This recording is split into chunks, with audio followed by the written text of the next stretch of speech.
Zero to God level अर्थात martial God space अर्थात शून्य से ईश्वर स्तर तक। अध्याय 3379 से 3381। नमस्कार, आप कहानी में खो जाएं उससे पहले चैनल को सब्सक्राइब करें और नोटिफिकेशन ऑन करें। धन्यवाद। अन्यथा दोनों पक्षों को अनिवार्य रूप से लड़ना होगा। हालांकि यह संभावना नहीं थी कि वे सम्राट गॉड रूई की वजह से येज़िविन के साथ मौत तक लड़ेंगे। ये निस्संदेह एक बड़ी समस्या होगी यदि स्पेस टाइम हेवनली वेनेरेट पूरे दिन पर्दे के पीछे परेशानी पैदा करता। आखिरकार कोई केवल 1000 दिनों तक ही चोर रह सकता है। कोई 1000 दिन तक चोर कैसे रह सकता है? हालांकि फॉर्चून गॉड राजवंश पर प्रभुत्व रखने वाले इन लोगों से मिलने के केवल लाभ ही थे। आखिरकार वे भविष्य में एक ही पक्ष में होंगे। वर्तमान स्थिति को देखते हुए येज़िविन अभी भी स्थानीय टाइकून की तुलना में फॉर्चून गॉड राजवंश के अधिक करीब थे। दोनों पक्षों के बीच झगड़ा इतना गहरा नहीं था। सबसे महत्वपूर्ण बात यह है कि भले ही स्वर्गीय पूज्य सृजन के पद से भाग गए हों, लेकिन वहां इतने वर्षों के बाद अपनी ताकत वापस पाने में उन्हें काफी समय लगेगा। पेन तियान वेनेरेट की तरह वे फॉर्चून गॉड राजवंश के नेतृत्व के लिए उनके साथ प्रतिस्पर्धा करने में सक्षम नहीं होंगे। समय आने पर उन्हें कई चीजों के लिए इन लोगों पर निर्भर रहना पड़ता। सबसे महत्वपूर्ण बात यह है कि इस मामले के बारे में जानने के बाद उसके दिमाग में एक और विचार अनियंत्रित रूप से उभरा। वह सृजन के पद पर जाना चाहता था और सम्राट प्राइमोर्डियल कैस को मारना चाहता था। सृजन के पद पर सम्राट प्रिमोर्डियल कैस के अवतार द्वारा उन पर घात लगाकर हमला किया गया था और वह गंभीर रूप से घायल हो गए थे। वह इसे कभी नहीं भूलेगा। बाद में वह स्वर्गीय दाव संप्रदाय का दुश्मन बन गया और उनके एक सम्राट लॉर्ड्स को मार डाला। इसका संबंध ज़ेड कांड से भी था। ये हर चीज का शुरुआती बिंदु था। वह लंबे समय से सम्राट प्रिमोर्डियल कैस को मारना चाहता था। हालांकि पिछली बार जब वह सृजन के पद पर गया था तो वह केवल एक सम्राट भगवान था। उसके पास सम्राट प्रिमोर्डियल कैस को मारने की क्षमता नहीं थी। उल्लेख करने की आवश्यकता नहीं है, स्वर्गीय पूज्यों के बीच मतभेद थे। उसकी ताकत को देखते हुए वह सम्राट प्रिमोर्डियल कैस का मुकाबला नहीं कर सकता, जो बहुत समय पहले स्वर्गीय पूज्य बन गया था। हालांकि हुआन युआन से हेवनली गेट क्लेश के बारे में जानने के बाद उन्हें यह विचार आया।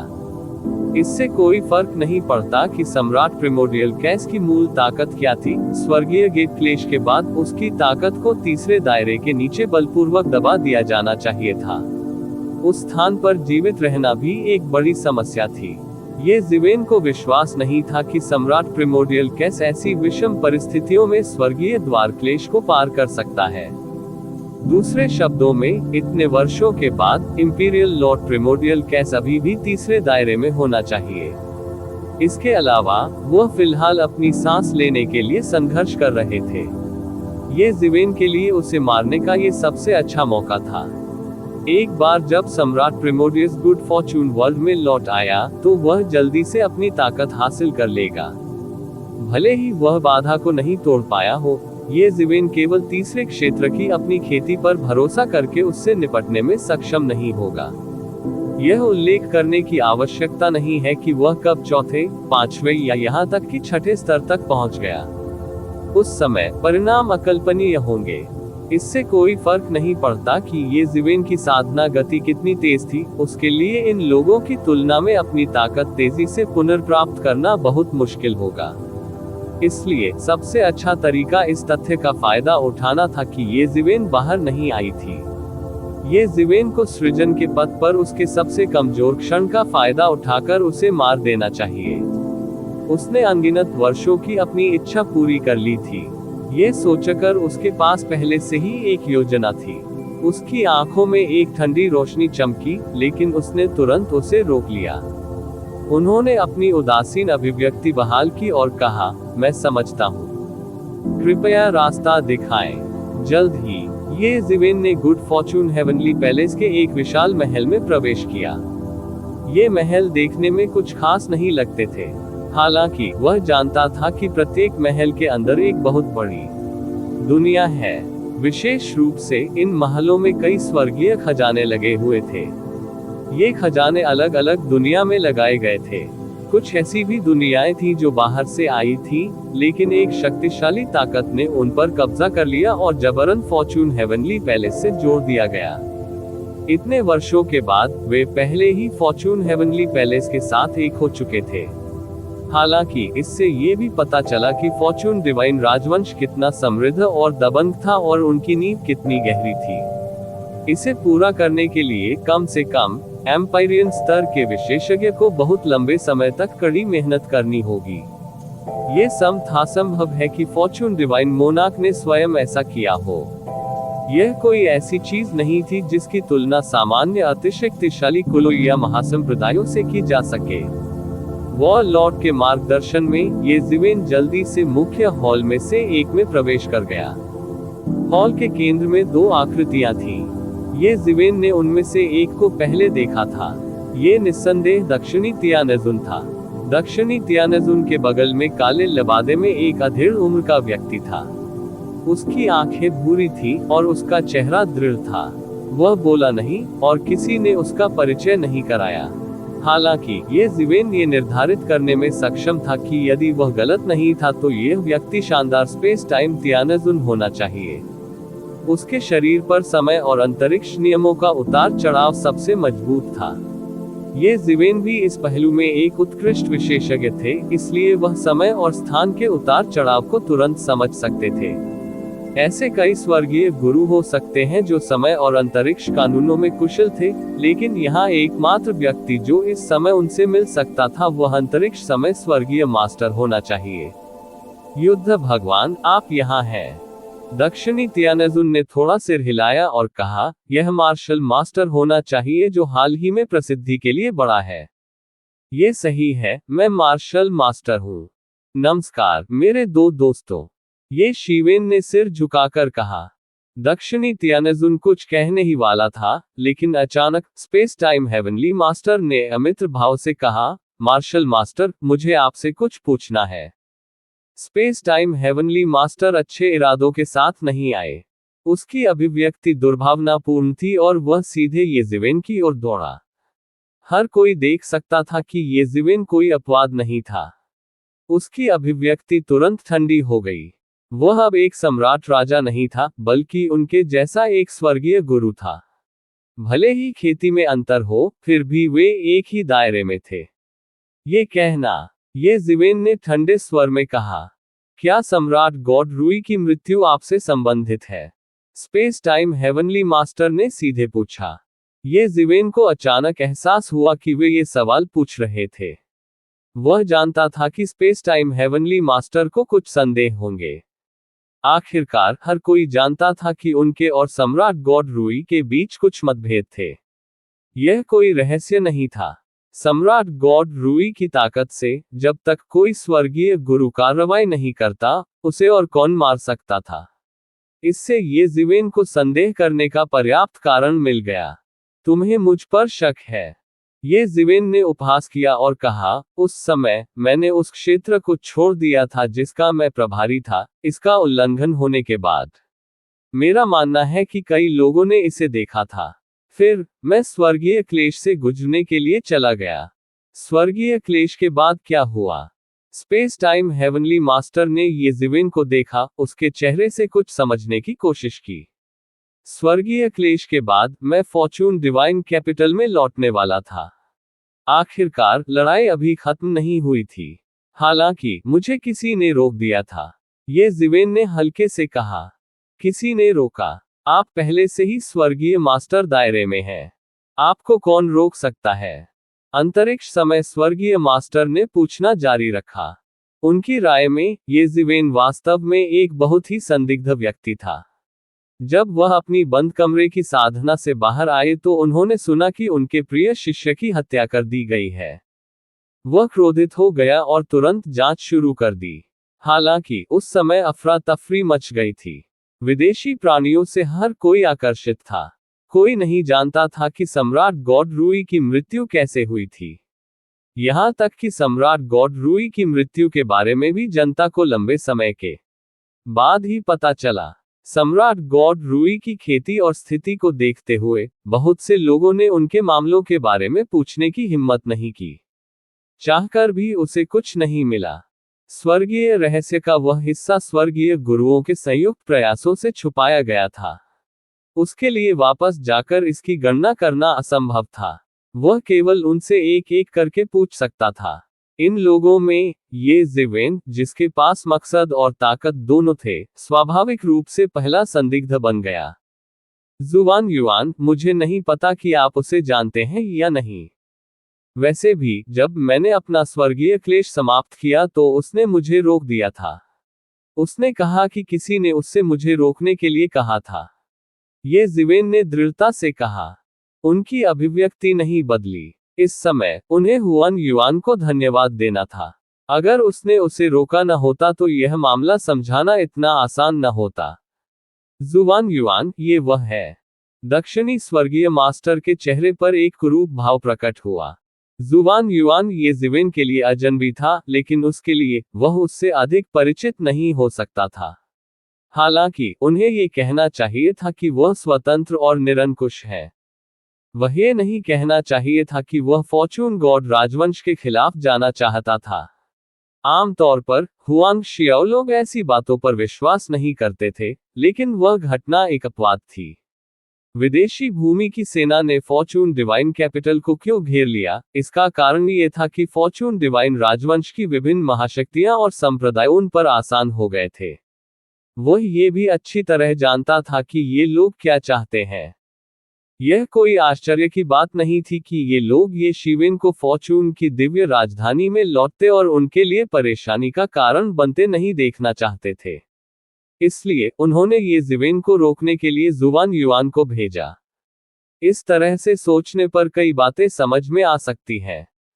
जुआन युआन की साधना को देखते हुए ये ज़िवेन, जिसने अभी अभी अपना स्वर्गीय क्लेश समाप्त किया था, संभवतः उससे बच नहीं सकता था। इसलिए सम्राट गॉड रूई को मारने के लिए उसके लौटने की संभावना अधिक नहीं थी। अंतरिक्ष समय स्वर्गीय भगवान ने भी इसके बारे में सोचा था और थोड़ा उदास थे। आखिरकार उसने ये ज़िवेन को उसका सामना करने के लिए बुलाया था, लेकिन आखिर में उसे ऐसा जवाब मिला। सम्राट गॉड रूई की मृत्यु अचानक भ्रमित करने वाली हो गई थी। चूंकि अधिक जानकारी नहीं थी, इसलिए वह केवल अनुमान ही लगा सकता था। हालांकि इस मामले में ये ज़िवेन का संदेह निस्संदेह बहुत हल्का था। कैसा है? क्या आप इस उत्तर से संतुष्ट हैं? ये ज़िवेन ने ठंडे स्वर में कहा। दक्षिणी स्वर्गीय मास्टर फूट फूट कर मुस्कुराने से खुद को नहीं रोक सके। वह स्वाभाविक रूप से स्पेसटाइम हेवनली मास्टर की योजना से अवगत था। ये ज़िवेन नंबर 1 संदिग्ध था। हालांकि हुआंग शियाओलोग ने हुआंग शियाओलोग की योजना का समर्थन नहीं किया, क्योंकि चाहे ये सच हो या गलत, इससे फॉर्चून डिवाइन राजवंश को कोई फायदा नहीं होगा। यदि यह सच होता, तो क्या फॉर्चून डिवाइन राजवंश एकमात्र सम्राट के कारण उससे अलग हो जाता, जिससे उसे बाहरी दुनिया में जाने के लिए मजबूर होना पड़ता? अगर यह झूठ होता तो यह और भी शर्मनाक होता। अभी की तरह वह पहले से ही ये ज़िवेन के स्वर में अत्यधिक नाराजगी को महसूस कर सकता था। स्थिति गतिरोध में थी। प्रतिवेदन किसी भी खराब अनुवाद के बारे में हमें बताने के लिए टेक्स्ट का चयन करें और रिपोर्ट पर क्लिक करें। लेस देन पिछला सूचकांक अगला ग्रेटर देन लॉर्ड नान के लिए इस मामले का उनसे कोई लेना देना नहीं था। वह सम्राट के लिए ये ज़िवेन का सामना करने को तैयार नहीं था, भले ही वह एक नवागंतुक था जिसने अभी अभी स्वर्गीय मास्टर क्षेत्र में प्रवेश किया था।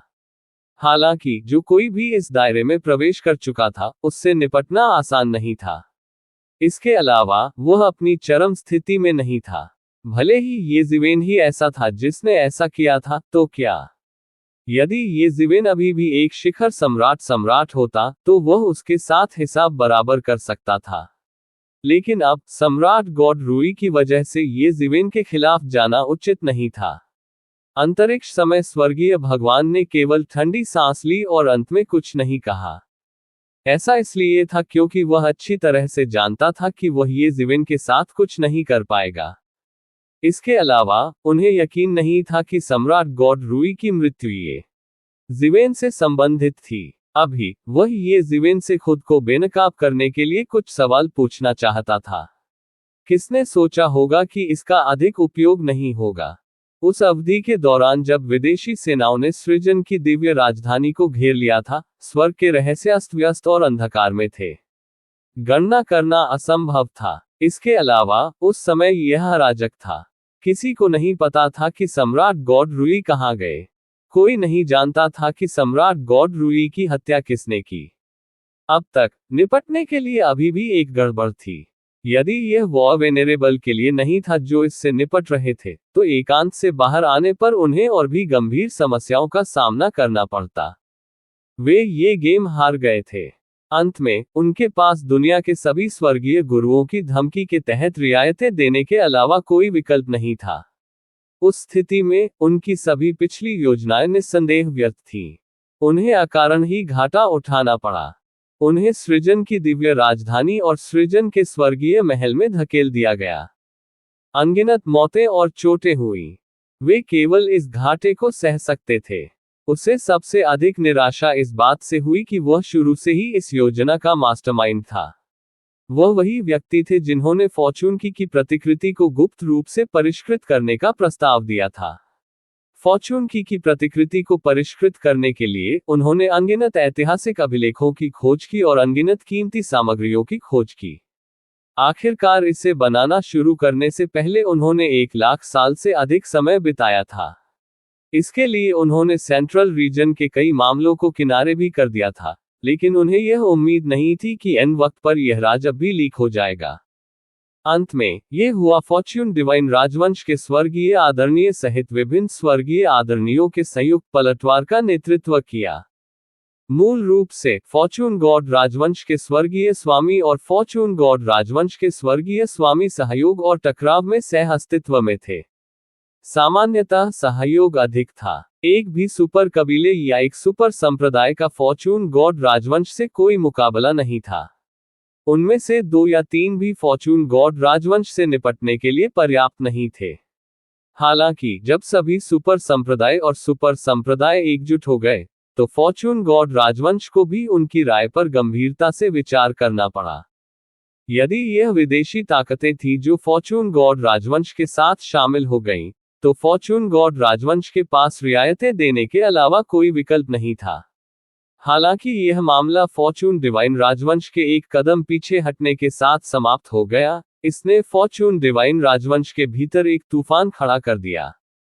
विदेशी डोमेन की ताकतों के लिए फॉर्च्यून डिवाइन राजवंश की आंतरिक ताकतों के साथ मिलीभगत करना अभूतपूर्व था। इसे धरती को हिला देने वाला परिवर्तन कहा जा सकता है। चाहे वह आंतरिक ताकतें हो या विदेशी ताकतें, फॉर्च्यून गॉड राजवंश किसी भी पक्ष से नहीं डरता था। लेकिन जब दोनों पक्षों की मिलीभगत हुई तो यह एक बड़ा राजनीतिक मामला बन गया।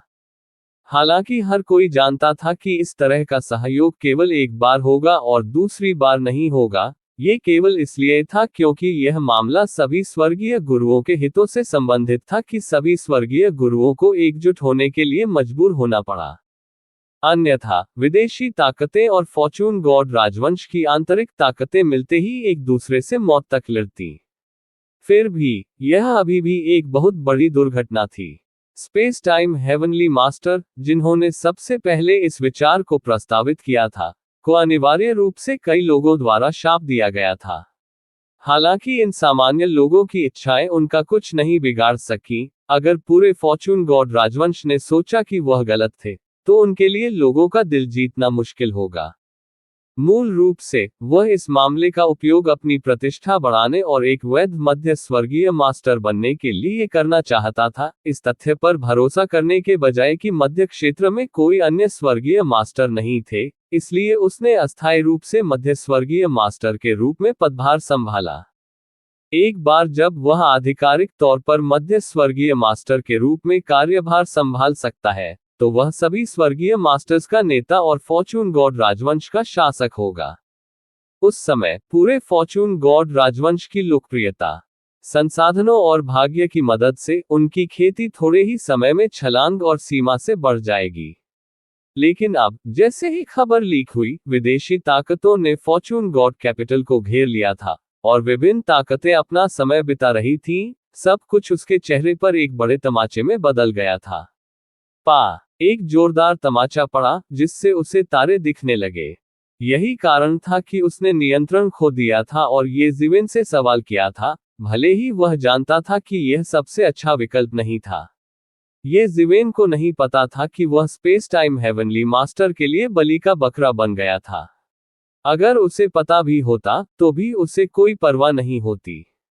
स्पेस टाइम हेवनली मास्टर वास्तव में शक्तिशाली था, लेकिन उससे निपटना इतना आसान नहीं था। उल्लेख करने की आवश्यकता नहीं है, ये जीवेन के पीछे स्वॉर्ड मास्टर का अस्तित्व था, जो महत्वपूर्ण क्षण में एक बड़ी लड़ाकू शक्ति होगी। इसलिए स्वर्गीय गुरुओं का सामना करते हुए, जिन्होंने अभी तक अपनी ताकत वापस नहीं पाई थी, वह बिल्कुल भी नहीं डरा था। अगर और कुछ नहीं है, तो मैं पहले छुट्टी ले लूंगा। ये जीवेन तुरंत उठे और फॉर्चून हेवनली पैलेस से चले गए। उसने कोई शक्ल ही नहीं दी। स्पेस टाइम हेवनली मास्टर के प्रति उनका रवैया बस मुझे आपकी परवाह नहीं है, आप मेरा क्या कर सकते हैं, जैसा था। आप स्पेस टाइम हेवनली मास्टर थोड़ा चिंतित थे, लेकिन अंत में उन्होंने ये जीवेन पर हमला नहीं किया। यदि दो महान स्वर्गीय स्वामी फॉर्चून हेवनली पैलेस में लड़े, तो बड़ी समस्याएं होंगी। फॉर्चून गॉड कैपिटल के आधे से अधिक हिस्से को नष्ट करना उनके लिए असंभव नहीं था। उसे देखो, वह अभी अभी एक स्वर्गीय गुरु बन गया है, लेकिन वह पहले से ही इतना अहंकारी है। क्या हम भविष्य में भी उसे नियंत्रित कर सकते हैं? अंतरिक्ष समय का स्वर्गीय पूज्य क्रोध से जल रहा था। उनके अनियंत्रित व्यक्तित्व को देखते हुए, मुझे लगता है कि वह कुछ भी करने में सक्षम है। मुझे डर है कि सम्राट गॉड रूई के साथ हुई घटना का उनसे कुछ लेना देना है। इसके अलावा, आपने खुफिया रिपोर्टें भी देखी हैं। मानव जनजाति ने अचानक एक बड़ी संख्या हासिल कर ली है, संसाधनों की मात्रा और धन, और उनकी ताकत कई गुना बढ़ गई है। ये संसाधन और धन अज्ञात मूल के हैं। ये जीवेन के मुड़ने और चले जाने के बाद स्पेस टाइम हेवनली मास्टर क्रोधित हो गए। दक्षिणी तियानजुन भी अभिव्यक्तिहीन था। वह और क्या कह सकता था? हालांकि ये जीवेन की हरकतें अहंकारी और अनियंत्रित थीं, लेकिन उनमें से कितने तियानजुन अहंकारी और अनियंत्रित नहीं थे? क्या वे वही नहीं थे? बात सिर्फ इतनी थी कि अब उनकी स्थिति अलग थी, इसलिए जिन मुद्दों पर उन्होंने विचार किया वे पहले से अलग थे। उनकी राय में, ये जीवेन दूसरों की तरह ही था। वह बहुत ज्यादा लाइन से बाहर नहीं था, इसलिए स्वाभाविक रूप से कहने के लिए बहुत कुछ नहीं था। थोड़ी देर के बाद स्पेस टाइम हेवनली मास्टर ने अपना संयम वापस पा लिया। हालांकि उसकी आंखें अभी भी डरावनी ठंडक से टिमटिमा रही थीं।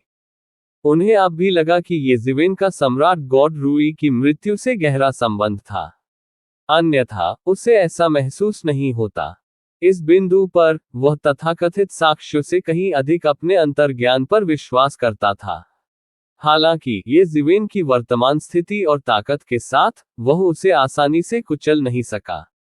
उसे कोई उचित समाधान सोचना था। तो क्या हुआ यदि उसकी उत्पत्ति अज्ञात है? यदि आप उससे पूछना चाहते हैं, तो मुझे डर है कि उसके पास सैकड़ों उत्तर हैं। आप इसके बारे में क्या कर सकते हैं? स्वर्गीय पूज्य नान ने बेहोश होकर कहा, इसके अलावा, वह कोई नवागंतुक नहीं है जिसने अभी अभी स्वर्गीय पूज्य क्षेत्र में प्रवेश किया है। यदि मैं गलत नहीं हूं, तो उसे पहले ही दूसरे क्षेत्र में प्रवेश कर जाना चाहिए था। उसे स्वर्गीय पूज्य क्षेत्र में प्रवेश किए हुए कितना समय हो गया है? क्षेत्र? क्या आप सचमुच ऐसे व्यक्ति के विरुद्ध जाना चाहते हैं? दक्षिणी हेवनली मास्टर के शब्दों ने तुरंत स्पेस टाइम हेवनली मास्टर की याद दिला दी। वह अभी गुस्से में था और उसने कई चीजों पर ध्यान नहीं दिया। अब जब उसने इसके बारे में सोचा तो ये सच था। ऐसा लग रहा था कि ये जीवेन का प्रदर्शन वास्तव में दूसरे दायरे में प्रवेश कर गया है। हालांकि वह दक्षिणी स्वर्गीय मास्टर से अलग था। दक्षिणी हेवनली मास्टर ने ये जीवेन को नाराज नहीं किया, इसलिए वह ये जीवेन के खिलाफ नहीं जाना चाहता था। ये जीवेन का प्रदर्शन जितना अद्भुत था, उतना ही वो ये जीवेन के खिलाफ नहीं जाना चाहता था। हालांकि स्पेस टाइम हेवनली मास्टर पूरी तरह से अलग था। उनकी राय में, येज़िवेन का प्रदर्शन जितना अद्भुत था, उन्हें खतरा उतना ही अधिक महसूस हुआ। कुछ ही समय में येज़िवेन पहले ही दूसरे दायरे में प्रवेश कर चुकी थी। इस तरह के अद्भुत प्रदर्शन ने उन्हें खतरे की प्रबल भावना का एहसास कराया। अच्छा, मार्शल आदरणीय स्पेस टाइम हेवनली मास्टर ने व्यंग्य किया। अगर और कुछ नहीं है, तो मैं पहले चला जाऊंगा। ऐसा कहने के बाद स्पेस टाइम हेवनली मास्टर की आकृति तुरंत हॉल में क्लाउड बेड से गायब हो गई। मार्शल आदरणीय अंतरिक्ष समय स्वर्गीय मास्टर। दक्षिणी स्वर्गीय मास्टर के चेहरे पर एक मुस्कान दिखाई दी। उसके दिल में येज़िवेन निस्संदेह एक खतरा था। हालांकि ये सब स्वर्ग द्वार को तोड़ने जितना महत्वपूर्ण नहीं था। जब तक वह स्वर्ग के द्वार को तोड़ता रहा, पूर्ण शक्ति के सामने सभी षड्यंत्र और योजनाएं महज एक मजाक थी। येज़िवेन ने फॉर्चून हेवनली पैलेस छोड़ दिया और सीधे वॉर मास्टर को पाया। उन्होंने कहा, मित्र वार मास्टर, मैं पूछना चाहता हूं कि भाग्य का मार्ग कब खुलेगा। इसमें शायद कुछ समय लगेगा। आखिरकार स्वर्गीय गुरु जो इस बार आउटर डोमेन पर जा रहे हैं, अभी तक नहीं आए हैं। वार मास्टर ने कहा, इसमें कुछ समय लगेगा। स्वर्गीय गुरु की गति से मुझे डर है कि इसमें अधिक समय नहीं लगेगा, ठीक है। येज़िवेन ने अपनी आंखें सिकोड़ ली और तुरंत पूछा, मैं इसके बारे में नहीं जानता। ये सिर्फ इतना है कि आउटर डोमेन ने यही कहा है। हाल ही में पैन-तियान आउटर डोमेन में बहुत सक्रिय हो गया है। हमारे द्वारा हजारों वर्षों से वहां दफन किए गए कई जासूसों को उखाड़ फेंका गया है। कई उनमें से अब पहले की तरह जानकार नहीं है। वह मास्टर ने असहाय होकर कहा, तो अब हम केवल मन की शांति के साथ प्रतीक्षा कर सकते हैं। ठीक है, मैं पहले इंतजार करूंगा। येज़िवेन को कोई आपत्ति नहीं थी। वैसे भी उन्हें खेती के लिए भी कुछ समय चाहिए था।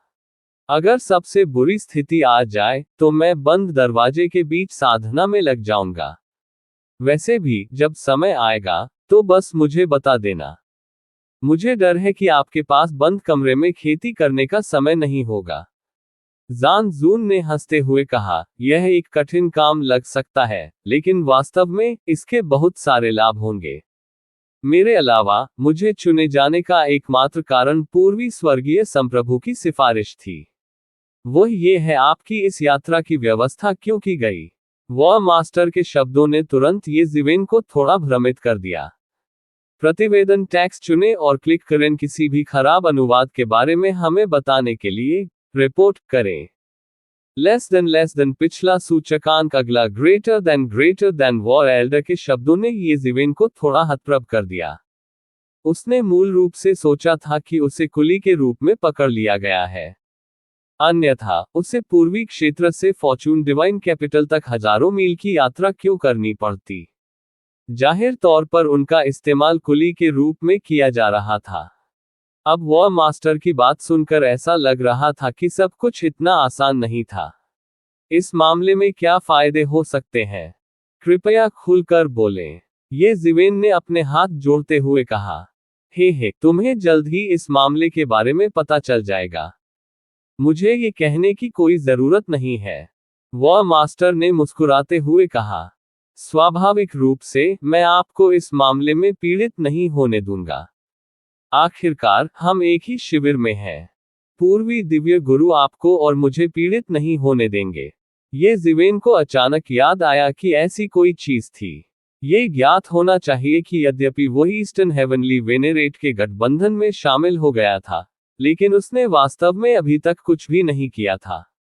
हजारों सालों से कोई खबर नहीं आई थी। इसलिए येज़िवेन ने इस मामले को लगभग अपने दिमाग से निकाल दिया था। अब जब वॉर वेनेरेट ने उसे एक अनुस्मारक दिया था, तो उसे अचानक एहसास हुआ कि यदि यह पूर्वी वेनेरेट की सिफारिश थी, तो शायद ये कोई काम नहीं था जैसा उसने शुरू में सोचा था, बल्कि एक अच्छी बात थी। वह मास्टर की शक्ल देखकर यह स्पष्ट था कि वह पूर्वी दिव्य मास्टर का समर्थन करना जारी रखेगा। इसके बारे में सोचते हुए, भले ही युद्ध मास्टर ने भी दिव्य मास्टर क्षेत्र में प्रवेश किया हो, उसके और पूर्वी दिव्य मास्टर के बीच का अंतर अभी भी स्पष्ट था। 10 लाख वर्षों के भीतर इसे पकड़ना असंभव हो सकता है। यह अनुमान था कि पूर्वी दिव्य गुरु स्वर्गीय दर्रे के नीचे फंस गया था। यदि पूर्वी दिव्य गुरु स्वर्गीय दर्रे को तोड़ता तो उनके बीच का अंतर और भी अधिक होता। इस मामले में पूर्वी दिव्य गुरु का समर्थन करना सबसे अच्छा समाधान था। ये जिवेन कुछ देर तक चुप रही। ईस्टर्न सेलेस्टियल मास्टर के शिविर में शामिल होकर उन्होंने ज्यादा भुगतान नहीं किया। इसके बदले उसे बहुत लाभ हुआ। हालांकि उन्हें ये भी समझ में आया कि इस दुनिया में कोई मुफ्त लंच नहीं है। यदि आप कुछ पाना चाहते हैं तो आपको कीमत चुकानी होगी। एक अर्थ में स्वर्ग निष्पक्ष थे। हालांकि अब उन्हें इस समस्या की कोई परवाह नहीं थी। जब तक उसकी ताकत में और सुधार हुआ, तब तक क्या हुआ अगर उसने पूर्वी दिव्य गुरु का समर्थन किया। यदि पूर्वी दिव्य गुरु वास्तव में एक मध्य दिव्य गुरु बन गया और फॉर्चून दिव्य राजवंश का नियंत्रण ले लिया, तो यह निस्संदेह उसके लिए बहुत फायदेमंद होगा। अगर ऐसा था तो चिंता की क्या बात थी। जब आपने ऐसा कहा है तो मैं बैठकर इंतजार करूंगा। हा हा हा हा। ये जिवेन दिल से हंसे और पूछा, एक प्रश्न है जो मैं आपसे पूछना चाहता हूं, साथी कृषक। साथी दाववादी, कृपया बोले। युद्ध संप्रभु ने कहा, क्या आप जानते हैं हुआन युआन कौन है? ये जिवेन ने पूछा। जुआन युआन, मैं उसके बारे में थोड़ा जानता हूं। वह एक ढीला आदमी है। उसने कोई बड़ा संप्रदाय स्थापित नहीं किया, लेकिन वह एक अत्यंत शक्तिशाली और परेशानी भरा चरित्र है। वह बहुत समय पहले एक दिव्य गुरु बन गया था। क्योंकि वह हमेशा अकेला रहता है, उसकी अत्याचारी ताकत के कारण बहुत कम लोग उसे उकसाने के लिए तैयार रहते हैं। क्या ऐसा हो सकता है कि आपने उसे नाराज कर दिया हो, साथी दाववादी? ये जिवेन ने पूछा। नहीं, मैंने उसे नाराज नहीं किया। ये सिर्फ इतना है कि मैंने स्वर्गीय मास्टर क्लेश को पार कर लिया और फॉर्चून की दिव्य राजधानी में लौटना चाहता था, लेकिन उसने मुझे रोक दिया। ये जिवेन ने कहा, तो यह ऐसे ही है। मैं ये भी अनुमान लगा सकता हूं कि किसी ने उसे आमंत्रित किया होगा। हालांकि मैं भी थोड़ा उत्सुक हूं कि कौन इतनी कीमत चुकाने को तैयार होगा। वॉर एल्डर ने मुस्कुराते हुए कहा। उसके चेहरे पर एक ठंडी अभिव्यक्ति चमक उठी। वह फॉर्चून डिवाइन राजवंश के कट्टर समर्थक थे। स्वाभाविक रूप से उन जिद्दी तानाशाहों के प्रति उसके मन में अच्छी धारणा नहीं थी। हालांकि ये जिवेन ने केवल संक्षेप में इसका उल्लेख किया था, अपनी बुद्धिमत्ता से वह स्वाभाविक रूप से अनुमान लगा सकता था कि किसी ने ये जिवेन को उन्हें बचाने के लिए लौटने से रोकने के लिए हुआन युआन को आमंत्रित किया होगा। हालांकि कई दिव्य गुरु फॉर्चून डिवाइन राजवंश को दबाने के लिए सेना में शामिल हो गए थे, लेकिन वे स्पष्ट रूप से बाहर खड़े होने के लिए तैयार नहीं थे। आखिरकार फॉर्चून डिवाइन राजवंश उन सभी से निपट नहीं सका। आखिरकार कानून बहुत से लोगों को सजा नहीं दे सका। ये हर जगह सच था, लेकिन वे अभी भी निपटने के लिए कुछ उपद्रवियों को चुन सकते थे। यदि उन्होंने व्यक्तिगत रूप से ये जिवेन को रोका, तो ये सच्चाई होगी। उस समय वे पल भर में उखाड़ दिए जाएंगे और मार दिए जाएंगे। ऐसा कुछ भी नहीं होगा जो वे कह सकें। शायद जुआन युआन जैसा कोई व्यक्ति, जो बेहद शक्तिशाली और अकेला था, ऐसा करने के लिए सबसे उपयुक्त व्यक्ति था। लेकिन हुआन युआन की ताकत बहुत अधिक है। ऐसी अफवाहें हैं कि वह पहले ही स्वर्ग द्वार को तोड़ चुका है। आपको ज्यादा नुकसान नहीं हुआ है ना? युद्ध संप्रभु ने संभलने के बाद फिर कहा। यह कोई समस्या नहीं है। मैंने उससे सीधे लड़ाई नहीं की। ये जिवेन मुस्कुराए और अपना सिर हिलाया। उस समय उन्होंने दिव्य गुरु क्षेत्र में कदम रखा था। उसकी खेती अभी भी उथली थी, इसलिए वह ये नहीं बता सका कि हुआन युआन ने स्वर्ग द्वार तोड़ दिया था या नहीं। लेकिन चूंकि वॉर सॉवरेन ने ऐसा कहा था, सब कुछ बहुत संभव था। जुआन युआन के पीछे कोई बड़ी ताकत नहीं थी, इसलिए उसके साधना संसाधन उन दिव्य गुरुओं जितने अच्छे नहीं होने चाहिए। इस तरह वह अभी भी ऐसी अद्भुत खेती कर सकता था। ये व्यक्ति सरल नहीं था, और निश्चित रूप से कोई सामान्य व्यक्ति नहीं था। यह अच्छा है कि आपने उससे लड़ाई नहीं की। हालांकि मैंने इस व्यक्ति को पहले नहीं देखा है। फॉर्चून डिवाइन राजवंश में उसके बारे में बहुत सारी जानकारी है। जानकारी के अनुसार वह एक स्वतंत्र और बेलगाम व्यक्ति होना चाहिए, लेकिन इस प्रकार का व्यक्ति थोड़ा मनमौजी भी होता है। उसे किसी ने केवल आपको रोकने के लिए कहा था। यदि आपके बीच कोई विवाद नहीं होता तो सब कुछ ठीक होता, लेकिन यदि आपने वास्तव में झगड़ा किया तो संभावना है कि वह आपको मार डालेगा। युद्ध संप्रभु ने कहा, मैं आपसे किसी अन्य व्यक्ति से पूछता हूं, क्या आप दिव्य गुरु दिव्य अग्नि को जानते हैं? ये जिवेन ने युद्ध संप्रभु की ओर देखा और पूछा। उसकी आंखों में शत्रुता की झलक थी। दिव्य गुरु दिव्य अग्नि, आप उसके बारे में क्यों पूछ रहे हैं? युद्ध संप्रभु ने कहा, मैं उसके बारे में जानता हूं। दिव्य अग्नि गुरु दक्षिणी क्षेत्र में एक सुपर संप्रदाय है। दिव्य अग्नि संप्रदाय का सर्वोच्च संप्रदाय गुरु। वह बहुत शक्तिशाली है और दक्षिणी क्षेत्र में वह दिव्य गुरु दक्षिणी के बाद दूसरे स्थान पर है। लेकिन मैंने सुना है कि उसे हेवन ब्रेकिंग पास में होना चाहिए, है ना? क्यों, क्या उसे आपसे कोई शिकायत है? युद्ध संप्रभु कोई मूर्ख नहीं था। ये जिवेन के अमित्र चेहरे को देखकर वह लगभग कुछ जानता था। हालांकि वह नहीं जानता था कि नाराजगी क्या थी, लेकिन शायद ये कोई छोटी मोटी शिकायत नहीं थी। लेकिन वह थोड़ा हैरान भी था। दिव्य गुरु दिव्य अग्नि, जो दक्षिणी क्षेत्र में था, ये जिवेन को नाराज क्यों करेगा? इससे कोई फर्क नहीं पड़ता कि उसने इसे कैसे देखा, इसका कोई मतलब नहीं था। क्रोध, ये सिर्फ वैमनस्य से कहीं अधिक है। ये जिवेन ने मुस्कुराते हुए कहा, यदि कोई दुर्घटना नहीं हुई तो समय आने पर या तो वह या मैं मर जाएंगे। क्या? युद्ध संप्रभु अंततः अपनी अभिव्यक्ति को नियंत्रित नहीं कर सका और एक चौंकाने वाली अभिव्यक्ति प्रकट की। वह ये जिवेन के चरित्र के बारे में बहुत स्पष्ट थे। उनके लिए ऐसे शब्द कहना दोनों पक्षों के बीच की नाराजगी शायद अपूरणीय थी। लेकिन वह और भी अधिक उत्सुक था। सामान्य परिस्थितियों में दो दिव्य गुरु यूं ही नहीं लड़ेंगे। स्पेस टाइम सेलेस्टियल मास्टर की तरह, भले ही उसे संदेह हो कि सम्राट गॉड रूई की मृत्यु ये जिवेन से संबंधित थी, वह आसानी से कोई कदम नहीं उठाएगा। यदि ये किसी सम्राट के विरुद्ध होता तो अलग बात होती। ऐसी परिस्थितियों में दो दिव्य गुरुओं को मौत से लड़ने में सक्षम होने के लिए दोनों पक्षों के बीच की नाराजगी के बारे में अधिक कहने की आवश्यकता नहीं थी। मैं आपसे यह नहीं पूछूंगा कि इसका कारण क्या है। मैं आपसे केवल ये पूछता हूं, क्या आपको आगे आकर मध्यस्थता करने के लिए पूर्वी दिव्य गुरु की आवश्यकता है? यद्यपि दिव्य गुरु दिव्य अग्नि शक्तिशाली है, पूर्वी दिव्य गुरु की तुलना में वह अभी भी बहुत कमजोर है। यदि पूर्वी दिव्य गुरु आगे आकर मध्यस्थता करने को तैयार हैं, वह कुछ भी करने की हिम्मत नहीं करेंगे। युद्ध संप्रभु ने कहा। ये जिवेन के चेहरे पर मुस्कान आ गई। वह देख सकता था कि युद्ध संप्रभु वास्तव में उसके बारे में चिंतित था। चूंकि उन दोनों ने अब तक एक दूसरे की मदद की थी, इसलिए स्वाभाविक रूप से उनमें एक दूसरे के प्रति दूसरों की तुलना में अधिक स्नेह था। वह सॉवरेन के शब्दों के अनुसार, यदि उनमें और दिव्य गुरु डिवाइन फायर के बीच केवल एक सामान्य शिकायत थी, तो ये ठीक था।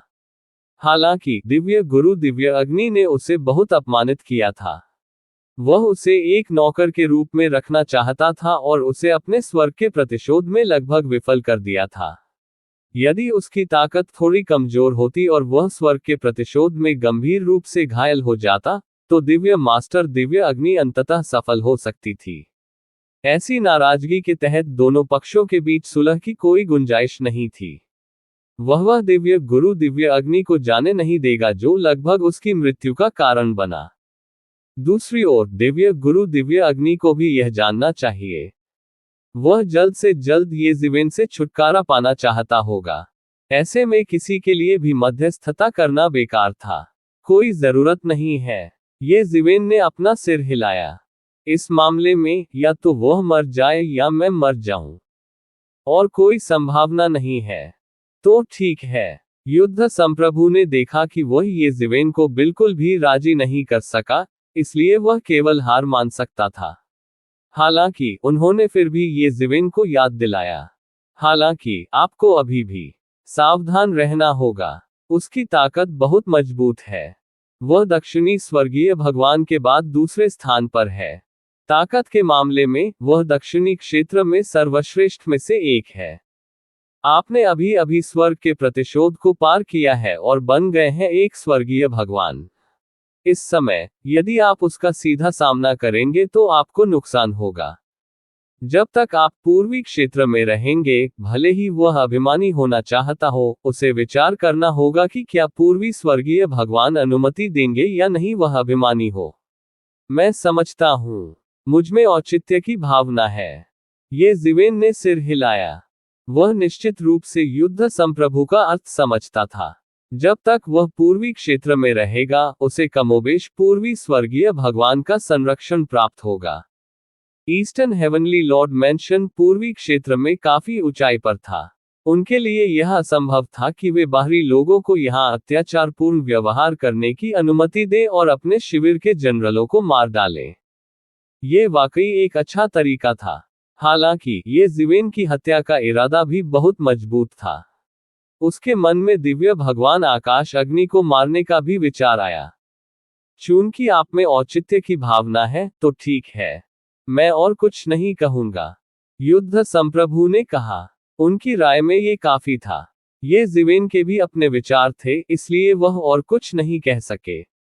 तब से ये जिवेन दक्षिणी क्षेत्र के दिव्य अग्नि संप्रदाय पर ध्यान दे रहे थे। यदि संभव हो तो वह दिव्य अग्नि संप्रदाय को भी नष्ट करना चाहता था। वह खून का प्यासा व्यक्ति नहीं था। हालांकि जब वह स्वर्ग भक्षण करने वाले दानव कबीले के कुलपति के खिलाफ लड़ रहा था, तो दिव्य लॉर्ड स्काईफायर ने उसे फंसा दिया था। बाद में जब वह स्वर्ग के प्रतिशोध को पार कर रहा था, तब उसने उस पर हमला किया था, जिससे वह लगभग मर गया था। ये गहरी नफरत थी। वह बदला कैसे नहीं ले सकता।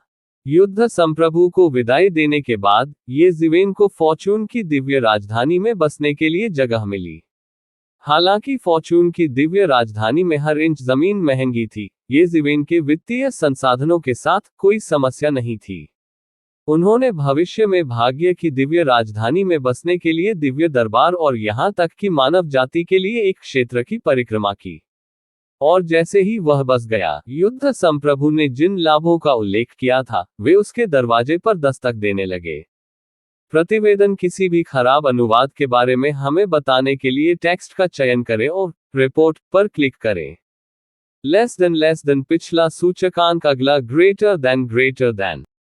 इसी प्रकार के अपडेट्स लेते रहने के लिए हमारे चैनल ऑडियो बुक्स 108 को सब्सक्राइब करें और नोटिफिकेशन ऑन करें। धन्यवाद।